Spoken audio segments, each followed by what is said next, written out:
बैठ जाओ भाई। हाँ अब कपारे बैठा।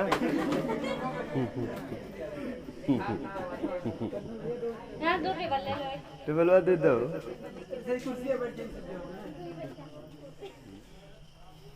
क्या दोस्त क्लास लगा दिया जाए? तो हम लोगों का जो क्लास चल रहा है दोस्तों वो मोडाल चल रहा है। क्या चल रहा है? मोडाल से आपको क्या समझ में आता है कि सर जो हम मोडाल पढ़ रहे हैं ये हमारे मूड को बतलाता है, ओपिनियन सोच को बताता है, विचार को बताता है कि इनका इंटेंशन क्या है, किस प्रकार का ये व्यक्ति है, इसका एटीट्यूड क्या है। और ये रियल एक्शन नहीं होता है। अगर पूरे मोडाल में अगर कोई रियल एक्शन दिखा रहा है तो वह तीन बंदे हैं ऐसे, एक वुड है, एक कुड है, एक यूज टू है। Would equal to used to, बात तो दोनों same. Would equal to used to, यहाँ तक आपको बातें समझाया गया होगा। तो आइए हम लोग जो अपनी बातें एक्सप्रेस करेंगे वो दो चीजों से एक्सप्रेस बताए थे कि हम लोग पढ़ ही रहे हैं मोडाल। क्या पढ़ रहे हैं दोस्तों? मोडाल्स हम लोग पढ़ ही रहे हैं। अगर मोडाल्स की बात करें तो मोडाल के भी दो कैटेगरी हो गए अपने पास। एक हो गया मोडाल हेल्पिंग वर्ब और दूसरा हो गया दोस्तों सेमी मोडाल हेल्पिंग वर्ब। जैसे अगर सेमी मोडाल की बात करें, कुछ वर्ड हमने लिया था यूज टू। जैसे क्या हो गया था दोस्तों? यूज्ड टू, यूज्ड टू हो गया, नीड हो गया और दोस्तों डेयर हो गया। ये अपने पास तीन। देखिए लोग बहकाने के लिए और लिखवाएंगे नहीं, गलत हो जाओगे आप। लोग उसमें उल्टा पुल्टा आटू को भी भिड़ाते हैं। आठ टू नहीं है, केवल तीन ही है दोस्त, नहीं गड़बड़ हो जाओगे। देखिए भाई यहाँ वाला फंक्शन दो तरीके से बिहेव करता है। एक हो गया विल, अपने पास सबको पता है विल का उड होता है। क्या होता है मेरे भाई? उड होता है। कैन का कुड होता है और सैल का शुड होता है, सैल का शुड होता है। मे का माइट होता है, मस्ट का आटू होता है। ठीक है, तो ये अपने पास मोडाल हेल्पिंग वर्ब है दोस्तों। ये प्योर मोडाल हेल्पिंग वर्ब है।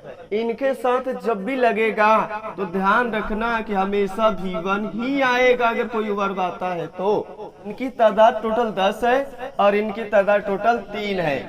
3 और इनको बोला जाता है दोस्तों यह सेमी मोडाल है। इसको किस नाम से जाना जाता है? Semi modal. सेमी मोडाल के नाम से जाना जाता है। इसको हम लोग सेमी मोडाल बोलते हैं। या तो दोस्तों मार्जिनल हेल्पिंग वर्ब, हेल्पिंग, या तो मार्जिनल कहते हैं मार्जिन है कि नहीं है, तो मार्जिनल हेल्पिंग वर्ब के नाम से बोलिए। या तो दोस्तों अच्छा, जब ये मोडाल हेल्पिंग वर्ब होगा तो आपको पता है कि इसके बाद हमेशा क्या आएगा? V1 ही आएगा। इसके बाद हमेशा V1 ही आएगा। अगर ये सेमी मोडाल ना होकर कुछ और हो जाए तो दोस्तों ये बनेगा मेन वर्ब। तब ये बनेगा दोस्तों मेन वर्ब। और जब मेन वर्ब बनेगा तो आपको पता है किसके बाद आएगा? जब ये मेन वर्ब होगा तो आगे अगर वर्ब आता है 2 + V1 के रूप में आएगा। फिर मेरे भाई अगला जो वर्ब लगाएंगे इंफिनिटिव वर्ब लगाएंगे तो इंफिनिटिव वर्ब आएगा। मेन वर्ब यहाँ है, अगला कोई वर्ब लगा रहे हैं तो फिर बताइए 2 + V1 की जरूरत पड़ेगा। समझ में आ रहा है? अगला अगर वर्ब लगा रहे हैं तब की बात कर रहे हैं तो मेन वर्ब भैया है ऑलरेडी, तो मेन वर्ब भी है तो ये काम करेगा। और हेल्पिंग वर्ब है तो भैया जो हम जानते हो वो तो करेगा ही करेगा। ठीक है, आइए यूज टू की अगर बात करें तो अपने पास दोस्तों जो यूज टू होता है ये हेल्पिंग वर्ब बनेगा। इसका मतलब उस चीज को करता था पास्ट में, आदती चीजों को बताएगा। आदती ये चीजों को बताएगा कि पास्ट में करता था। समझ में आ रहा है? तो यह कहलाएगा हेल्पिंग वर्ब। इसके बाद आएगा V1। इसके बाद हमेशा क्या आएगा? V1 आएगा। लेकिन जब ये हेल्पिंग वर्ब ना बने तब यह हो जाएगा मेरे भाई एडजेक्टिव। तब ये हो जाएगा एडजेक्टिव। और इसके बाद जो आएगा दोस्तों वह होगा अपने पास क्या होगा, V4 होगा। V4 का मतलब जिरेंडियल नाउन बनेगा, ये एडजेक्टिव बनेगा और ये नाउन बनेगा। ठीक है, आदतीय घटनाओं को बताएगा, तब इसका मतलब क्या हो जाएगा, आदि होना, किसी चीज का लत लग जाना। वह पास्ट में था कि अभी है या फ्यूचर में है, उसको आप बोलिए चाहे जिस टेंस में बोलिए। ठीक है ना। I will used to smoking, मैं आदी होऊंगा, किसका, फ्यूचर में होंगे कि अभी है, होंगे। और मैं आदी हूं धूम्रपान करने का, I am used to smoking. समझ में आ रहा है। अब पास्ट में थे, अब नहीं है ना फ्यूचर में होंगे, क्योंकि आपने एक्सपीरियंस ले चुका था इसलिए छोड़ दिया। मैं था तो बताइए क्या करेंगे इसको, I was used to smoking. कोई दिक्कत, चले आगे। तो अपना आज का जो दोस्तों मकसद है, जो अपना आज का टॉपिक है, वह है नीड और डियर। आज खत्म कर दिया जाए। आप बता सकते हैं नीड का मतलब क्या होता है, किसी चीज का मांग करना। किसी चीज का जब हम मांग करते हैं, जरूरत होना या जरूरत करते हैं, तो उसे हम कहता है नीड। क्या कहते हैं भाई, किसी भी चीज का, कोई भी वस्तु हो सकता है, अगर हम उसका मांग करते हैं तो यह कहलाएगा दोस्तों नीड। इसका मतलब होता है कॉल फॉर, इसका मतलब होता है कॉल फॉर। एक साथ बोलना है, नहीं गलत हो जाएगा। इसका मतलब होता है मांग करना, जरूरत होना। ये दो तरीके से बिहेव करता है। कितने तरीके से, दो तरीके से बिहेव करता है। पहला तरीका है कि अगर ये मोडाल बन जाए दोस्तों, क्या बन जाए अपने पास, अगर ये मोडाल बन जाएगा तो इसके बाद जो आएगा दोस्तों वह V1 होगा। ये मोडाल बनेगा तो हेल्पिंग वर्ब बनेगा दोस्तों। क्या बनेगा, यह हेल्पिंग वर्ब बनेगा।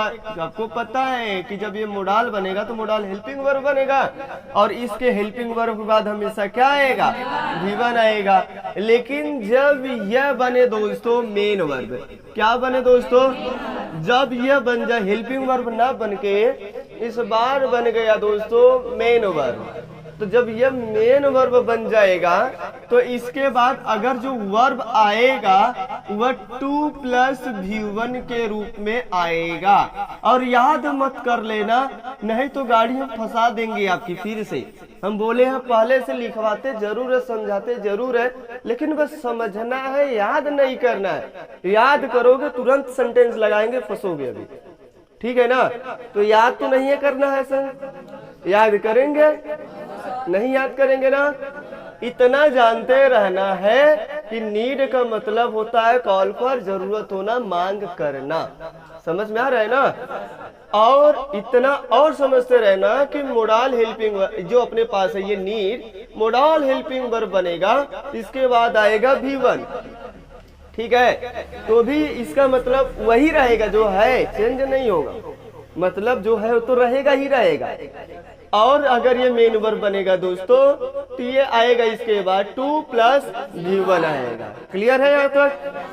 तो ये बातें अगर आपको संतुष्टि मिलेगा तो बस केवल और केवल प्रैक्टिस से ही मिलेगा। अगर हम लिखवा दे ऐसे तो आपको कोई बात पचेगा नहीं। ऐसे 2-4 एग्जाम्पल बोलने से भी नहीं पचेगा ये बात। ठीक है, तो आइए इसको हम लोग प्रैक्टिस के माध्यम से समझते हैं। एक एग्जाम्पल लगाते हैं। अब आप बताइएगा कि यह दोस्तों मीनिंग दोनों का सेम रहेगा। दोनों का मीनिंग क्या है, सेम रहेगा, लेकिन स्ट्रक्चर में अलग रहेगा। स्ट्रक्चर में क्या रहेगा दोस्त, मैं 2 सेंटेंस लिख रहा हूं दोस्तों।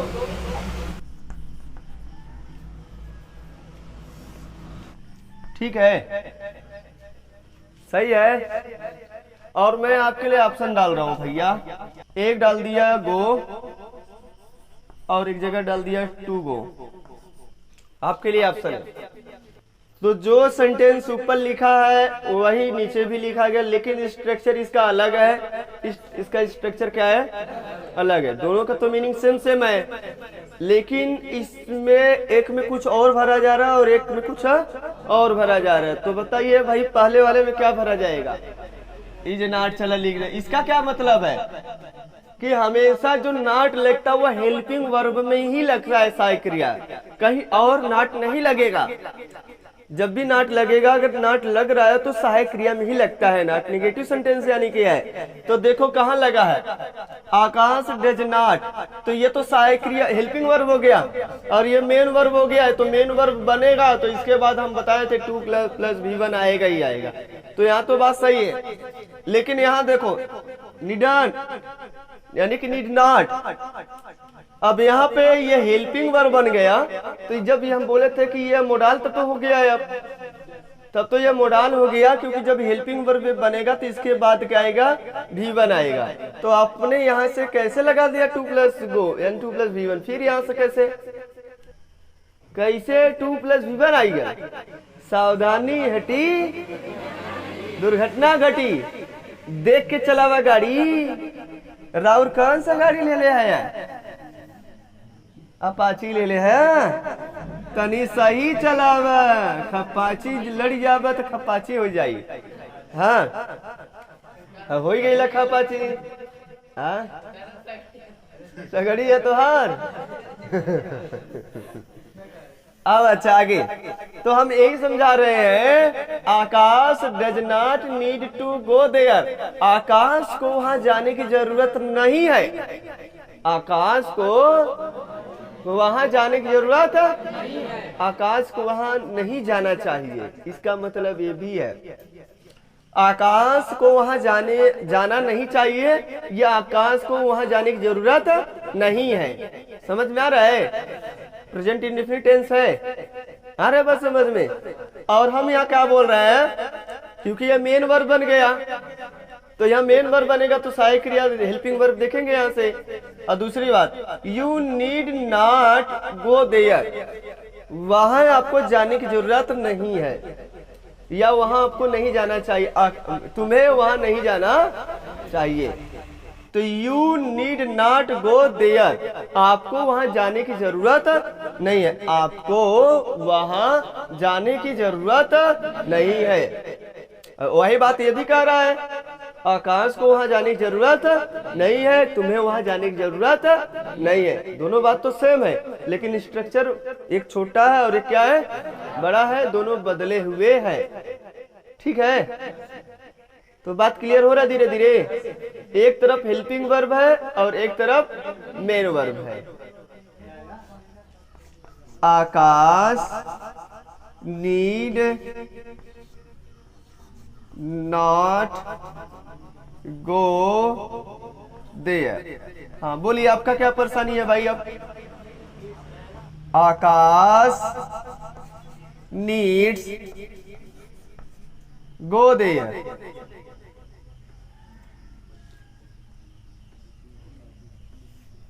To go there. अब यहां पे बात समझिए, जब ये बनेगा मेन वर्ब, अब तो ये मेन वर्ब होगा, सिंपल हो गया ना। अब जो यस लगा है, यस आकाश की वजह से लगा है, सिंगुलर होने की वजह से लगा है। अगर ये सिंगुलर नहीं होता तो फिर नहीं लगता। जैसे आई लगा दे तो आई तो नीड ही रहेगा, I need to go there, I need to go there. तो बात अपने को समझ में आना चाहिए भाई, क्या बात पच रही है कि अभी नहीं पच रही है? पच रहा थोड़ा थोड़ा, मतलब से में जरूरत होना तो होगा ही होगा उसका मतलब, लेकिन बिहेव चेंज हो जाएगा उसका। ठीक है, अच्छा नोट डाउन कर लीजिए, आगे बढ़े। दोस्त कभी आपने अच्छा ये देखा है या सुना है, जिस लड़के का मन करता है गणित में गणित लगाएगा, हिंदी पढ़ने का मन कर रहा है तो हिंदी पढ़ेगा या लिखेगा, कला में मन लग रहा है तो कला ही बनाएगा, इतिहास पढ़ने का मन कर इतिहास पढ़ता रहे। रुचि किसी एक में होता है, देखे कि नहीं आप लोग? अगर किसी का पढ़ने में अंग्रेजी है तो अंग्रेजी ज्यादा बोलेगा, पढ़ेगा लिखेगा, वही करता है। अगर किसी भी विषय में, किसी भी चीज में एक में अगर वह इंटेलिजेंट है, मतलब एक में दिमाग उसको अच्छा लग रहा है, यानी उसको समझ में आ रहा है, तो वही हमेशा पढ़ता रहता है और कहेगा कि मेरा ये सब्जेक्ट क्या है, स्ट्रांग है। क्या है? अच्छा दोस्तों, ये आप बताइए, कोई सब्जेक्ट कोई भी चीज स्ट्रांग कब होता है? जब हम किसी चीज को रिपीटेशन में लाते हैं बार बार, तब। अगर एक बार रिपीटेशन में लाए हो तो आपको बात समझ में नहीं आएगा। हमने क्या किया है, वही चीज मतलब बार बार बोलने का प्रयास करते हैं। चाहे जो भी कुछ भी हो जाए, कोई भी टॉपिक पढ़ा रहे हैं उसे हम बार बार रिकॉल में क्या करते हैं, लाते रहते हैं, लाने का प्रयास करते हैं। जैसे आप गणित लगाते हैं तो गणित शुरुआत में अच्छा नहीं लगता है, लेकिन रिपीटेशन में उसे लाते हैं तो वो आपको आना शुरू हो जाता है। जब आपको आना शुरू हो जाता है तो वह क्या हो जाता है, आपके लिए आसान हो जाता है। और आसान होने की वजह से आपके अंदर इंटरेस्ट जागता है वो चीज, जिसकी वजह से आप वह चीज पढ़ना शुरू कर देते हैं। लेकिन यहाँ का जो अब रूल रीति रिवाज बन गया है दोस्तों, वह क्या है कि लोग आते जरूर हैं, आज पढ़ाएं जो टॉपिक, वही टॉपिक छोड़कर कल अगले दिन पढ़ाएंगे, अगले दिन जो पढ़ाएं फिर उसको बंद करके फिर दूसरा टॉपिक, नया टॉपिक अगले दिन पढ़ाएंगे।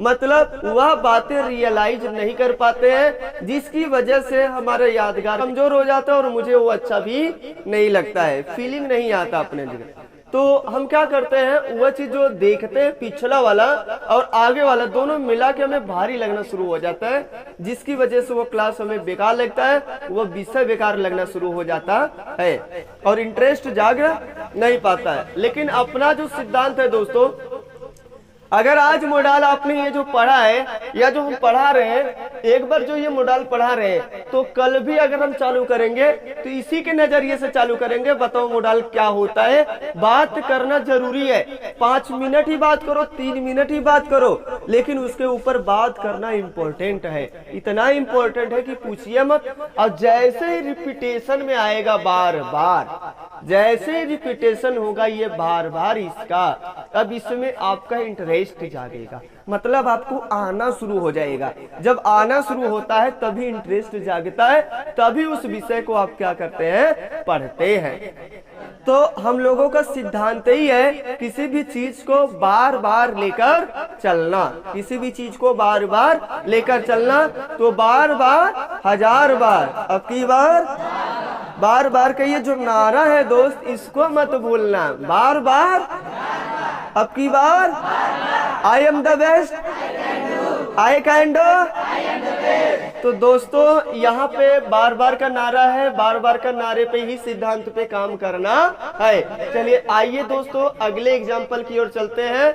अगला एग्जाम्पल जो लगेगा वो लड़कियों की तरफ से लगाया जाए या लड़कों की तरफ से? लड़कियों की तरफ से। तो अगर लड़कियों की तरफ से अगर क्वेश्चन उठाया जाएगा तो इन लोगों को मिलेगा फरारी। क्या मिलेगा? फरारी। फरारी जानते हैं क्या होता है? BMW दिया जाएगा। ठीक है, क्या मिलेगा?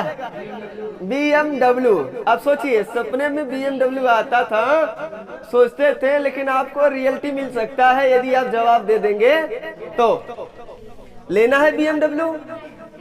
नहीं लेना है तो हमें दे देना। आइए BMW की ओर चलते हैं। अब देखते हैं कितने लोग जवाब दे पाते हैं, जिससे पूछेंगे वही जवाब देगा।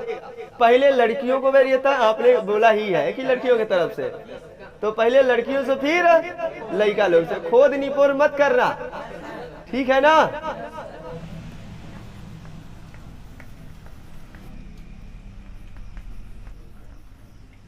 खुशबू is in need for money.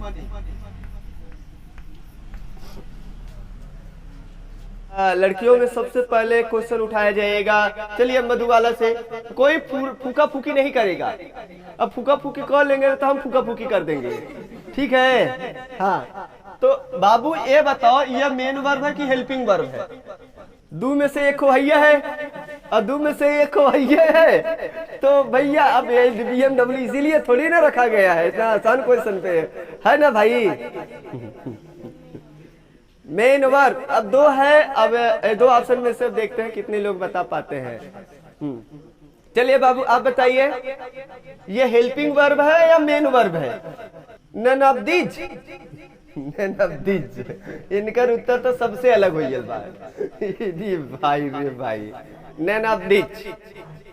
चलिए आप बताइए, क्योंकि BMW लेना है। यह हेल्पिंग वर्ब है कि मेन वर्ब है? क्योंकि अभी नीड समझाए थे, अभी नीड समझा के खाली हुए ना, फिर बताइए आप। मेन वर्ब है। BMW की बात है बाबू। मेन वर्ब है।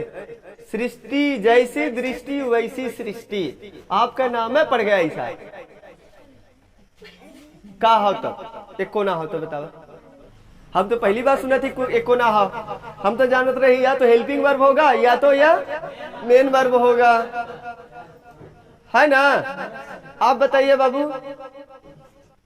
हेल्पिंग वर्ब भी है और मेन वर्ब भी है। बात देखिए, आप लोग समझ नहीं पा रहे हैं। जब ऐसे बोलते तो काहे हंसते हैं लड़के वालों के? लगता है पूरा ब्लंडर गलती है। कहा था रिया मेन वर्ब है ना, सीधा सीधा दिख रहा है तो मेन वर्ब है। बहुत अच्छा। रोशनी, यह हेल्पिंग वर्ब है कि मेन वर्ब है? एको नहीं है। कसम खुदा की BMW लेके जाएंगे। है ना? रोशनी से पूछा गया, घर पे ले जाइए रखे हैं और कहा? फरारी वाली बात है भाई, फरारी ना दिया जाएगा। खुशबू फरारी ना लेवा के हो? अच्छा न लेबो। कसम खुदा का कुछ भी हो जाए, घर पे ले जाओगे तो मम्मी घर आएंगी। हाँ, इसलिए फरारी नहीं लेंगे हम। मम्मी गाली देंगी, कहाँ से फरारी तुम लेके चली आई हो, है ना? एक लड़का से पूछा, ये बताओ TVS का फुल फॉर्म होता है? तो बोले टकलुआ वेरी स्मार्ट। बता रहा है कि सर जी इसका मतलब होता है टकलुआ वेरी स्मार्ट। हम मारेंगे सही हो जाओगे। टकलुआ वेरी स्मार्ट बोल रहे गधा खाई का। तो हम कहा PhD का बताओ? करो पंचर हचक डायल। तुम का PhD का बताओ? तो कह रहा है ना पंचर हचक डायल है। ये तो कुल उल्टा पुल्टा बता रहा है। कहाँ से सीखे हो? कह रहा हमारे एक सर जी तो वही बताए थे, इसका मतलब ये होता। हम कहे सर जी तुम्हारा वैसा है भाई। तो हम कहे BA का बताओ क्या होता है? तो 3-4 ठो से पूछे थे। तो कह रहा टकलुआ वेरी स्मार्ट और पंचर हचक डायल। हम कहे तुम्हारा भी पंचर हचक डायल हो जाएगा। हाँ, ये सब बकवास जो बताओ था। ठीक है, तो आइए आगे की तरफ चलते हैं अब, क्योंकि ये सब फरारी वाली बात है, BMW की बात है। तो आप बताइए दोस्त, कुछ नहीं है, क्या है? तो ऑब्जेक्ट है। कैसे पता चला? ओ हो, प्रीपोजिशन का बाद आया है ना, तो प्रीपोजिशन का ऑब्जेक्ट कहलाएगा। बैठ जा सकते नहीं, बैठ जा। देखा, ई BMW लेके गए ना अच्छे से। मिली नहीं ना।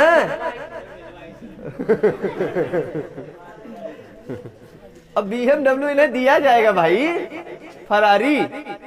हाँ, अब आपको यहाँ समझ में आना चाहिए कि जितना सर जी अभी बताए हैं, ना तो वह है ना तो वह है तो कुछ और है। अब यहाँ पे दोस्तों अगर हम बात करें इस चीज की, और ये चीज अपना प्रीपोजिशन है। क्या है दोस्तों? यह है दोस्तों प्रीपोजिशन। क्या है?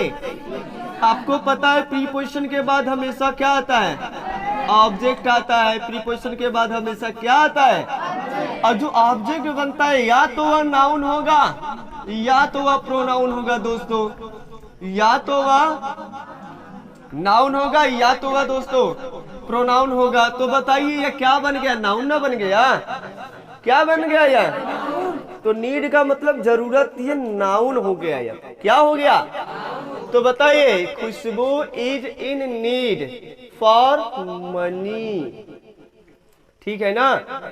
तो खुशबू है किसमें है? जरूरत में। और किसके लिए है? पैसे के लिए। तो खुशबू पैसे के लिए जरूरत में है।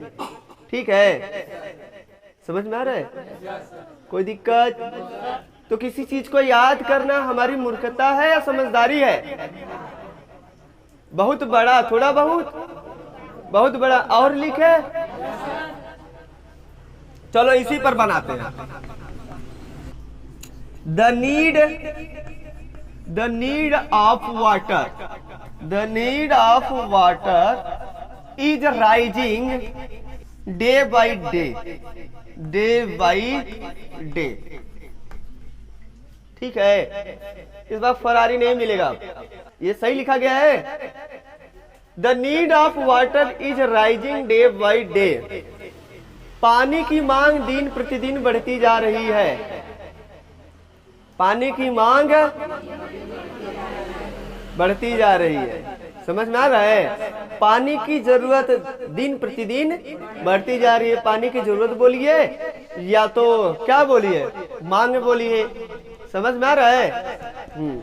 तो नीड एक काम करता है कि कईयों काम कर सकता है। किसी भी वर्ड को याद करेंगे तो फिर हमारी ये क्या हो जाएगा दोस्तों, मूर्खता हो जाएगी। सिर्फ समझना है, बस क्या करना है, समझना है। समझदारी दिखाओगे तो काम अच्छे से होगा, नहीं तो फिर आप चले जाओगे गर्त में, फिर जैसे लोग पढ़ाते हैं उसी वाले शिक्षा में रह जाओगे। तो हम आपको क्या समझा रहे हैं, अब बताइए द आर्टिकल कहाँ लगता है? नाउन के आगे कि कहीं भी लगा दोगे का? नाउन के आगे, केवल और केवल नाउन के लिए। और वह नाउन जो होगा डिफिनिट होगा। कैसे डिफिनिट हुआ? जरूरत, कौन सी जरूरत है? पानी की जरूरत है, तो पानी की जरूरत है तो ये डिफिनिट हो गया जरूरत ना। जो आप मांग कर रहे हैं, किसका मांग कर रहे हैं? तो बताइए कि ये क्या हो गया, अपने पास सब्जेक्ट हो गया। बैठ जाइए। पूरा यहाँ से यहाँ तक सब्जेक्ट है, लेकिन मेन पार्ट जो सब्जेक्ट का है, यह मेन, यह देखो प्रीपोजिशन का ऑब्जेक्ट है। और प्रीपोजिशन का कभी ऑब्जेक्ट जो होता है वो कभी क्या नहीं बनता है, सब्जेक्ट नहीं बनता है। ठीक है ना? तो वो सब्जेक्ट नहीं बनता है। तो फिर बताइए आप मुझे, तो यहाँ पे ये क्या काम कर रहा है? सब्जेक्ट का काम कर रहा है। तो ये सब्जेक्ट का काम कर रहा है, तो नीड जरूरत, तो इसके अनुसार सहायक क्रिया सही लगाए। सिंगुलर है तो सिंगुलर के अनुसार सिंगुलर हेल्पिंग वर्ब, बाकी तो आगे सही चला है। ठीक है, तो हम क्या बोल रहे हैं, तो बताइए यहाँ पे मैंने अभी इसको ऑब्जेक्ट बनाया था प्रीपोजिशन का, ये ऑब्जेक्ट बना था, और यही क्या बन गया, नाउन बन गया। और यही हेल्पिंग वर्ब भी बन सकता है, और यही देखिए नहीं आ रहा है, आ रहा कुछ समझ में? तो एक शब्द को याद करने की जरूरत नहीं है, बस समझना है, क्योंकि नाच नचाने वाले हर जगह है। समझ में आ रहा है ना? पानी की घटोत्तरी होती जा रही है, चापाकल में ठीक से पानी नहीं निकल पा रहे हैं, और खुदाई डालना पड़ रहा है अंदर की तरफ, है ना? तो यहाँ से क्या बोलेंगे, दिन प्रतिदिन पानी की मांग बढ़ती जा रही है। तो यहाँ तक अगर बात कुछ समझ में आया हो तो बताइए, और लगाए, नहीं तो स्टॉप लगाया जाए। अब टाइम ओवर हो गया है, स्टॉप लगाया जाए। डेयर नहीं खत्म हो पाया, इसी के सिद्धांत पर डेयर लगाना चाहिए था। ठीक है, तो अगले दिन जो चलेगा वह हो जाएगा अपना डेयर, यानी पूरा रिवीजन। डेयर में कहा है, कुछ है वो नहीं है। अब क्या लगाएंगे? डेयर का मतलब यही चीज होता है, टू शो करेज, साहस करना। टू शो करेज का मतलब साहस करना होता है। तो डेयर का मतलब साहस करना, या इसका दूसरा मीनिंग हम लिखते हैं टू शो करेज। अब ये डबल नेचर का, जैसे ये समझाया तो वैसे भी चलेगा। हेल्पिंग वर्ब बनेगा तो क्या होगा, मेन वर्ब बनेगा तो क्या होगा, है ना? तो इसका कल लेक्चर चलेगा। तो इतने पर स्टॉप लगाया जाए वीडियो को।